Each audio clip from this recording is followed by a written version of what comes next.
šīs dienas enerģija. Tātad šajā brīdī tu esi tāds kā jauns cilvēks, tāds kā praktikants, tu praktizē kaut kādu savu jauno projektu. Tu noslīpē kaut kādas lietas, kuras tu vēlies nest pasaulē, dalīties ar tām pasaulē, un tev šis projekts ir ļoti tūs pie sirds. Tas, kas tev traucē un ierobežo, ir tavs prāts. Tu nepārtraukti kritizē sevi, tu galvā dzirdi visādas domas, kuras ir šīs pārliecības, kuras ir izveidojušās bērnībā un kuras patiesībā reāli traucē tavu virzību, tavu attīstību un viņas ierobežo tevi. Tātad tu ar savām ierobežojošajām domām sevi nogalini. Un šīs pārliecības, par ko runā šie zobeni, kas ir sadurti iekšā ķermenī, viņas veidojās mūsu bērnībā. Ļoti daudzas pārliecības ir tieši tur meklējamas, kas ierobežo mūsu attīstību, piemēram, ka mēs neesam gana labi, vai ka es neesmu pelnījis būt bagāts, mīlēts, radošs. Tur daudz dažādas pārliecības ir, kas ir bērnībā mums tā kā teikts, ka mēs nedrīkstam kaut ko atļauties, vai kad mums ir bijuši tādi apstākļi, kas mūs ierobežo, un tas nav nosodījums vecākiem vai sabiedrībai, kur ir bijusi apkārt. Nē, tev dvēseli vienkārši izvēlēsies ar šo konkrēto pieredzi, lai pieaugšā vecumā tev būtu darbiņš ar sevi. Ironiski, neironiski, bet mums katram nepārtraukti ir šis iekšējais darbs ar sevi, un tad, kad mēs gribam attīstīties, augt un pilnveidoties, šie zobeni, tās ir tās pārliecības, kuras patiesībā traucē mums virzīties.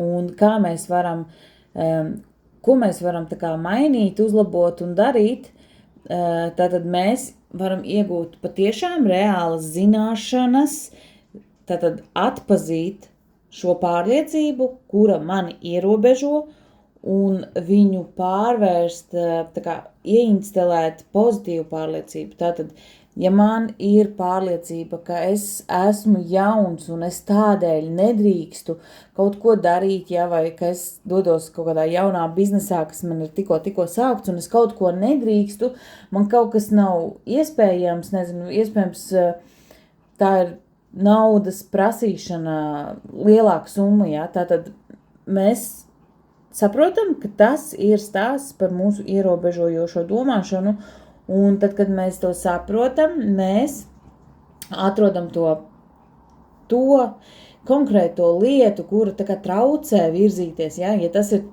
konkrēti par naudu, tad mēs ejam atpakaļ savā iepriekšējā pieredzē. To var darīt dažādi, to var darīt caur attēliem, to var darīt caur elpošanas praksēm, to var darīt izprotot šo karmisko savu mācību. Ir daudz dažādas tehnikas, visādas hipnoterapijas, visādas ķermeņa prakses, viss kaut kas ir iespējams šajā pasaulē. Mūsdienās daudzas lietas ir bezmaksas, tātad mēs saprotam, man ir, piemēram, kauns prasīt naudu vairāk, tas man ierobežo, es pats no tā mirstu, es nevaru paprasīt vairāk naudu, jo man liekas, ka es neesmu vērtība, ka es neesmu pelnījis, ka man nedrīkst, kaut kādu iemeslu dēļ, tad mēs atrodam šo iemeslu, mēs viņu transformējam un mēs viņu pārvēršam par pozitīvu, jo patiesībā mēs te visi uz zemes esam nākuši, lai baudītu šo reālo materiālo pasauli un izprotot to, ka mēs esam arī garīgas būtnes, šī putniņa klātbūtne, pūce atgādina to, ka mēs īstenībā esam viedi, mēs esam kosmiskas būtnes. Un, ar tām savām limitācijām mums katram pašam ir jāstrādā, un tādas šobrīd, šajā brīdī, ir 3 kārtis, kuras es ceru, ka tev noder un rezonē, un tu iegūsti kaut kādu apstiprinājumu, ka tu drīksti, tu esi vērtība, un tev viss izdosies, un neturēties pie tām ierobežojošajām domām, kuras galvā skan, jo tās domas nav tavas.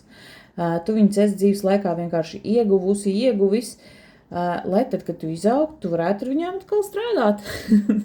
Tieši tik vienkārši un sarežģīti. Tā kā lai tev forša dieniņa un, jā, darbs ar sevi nekad nebeidzās.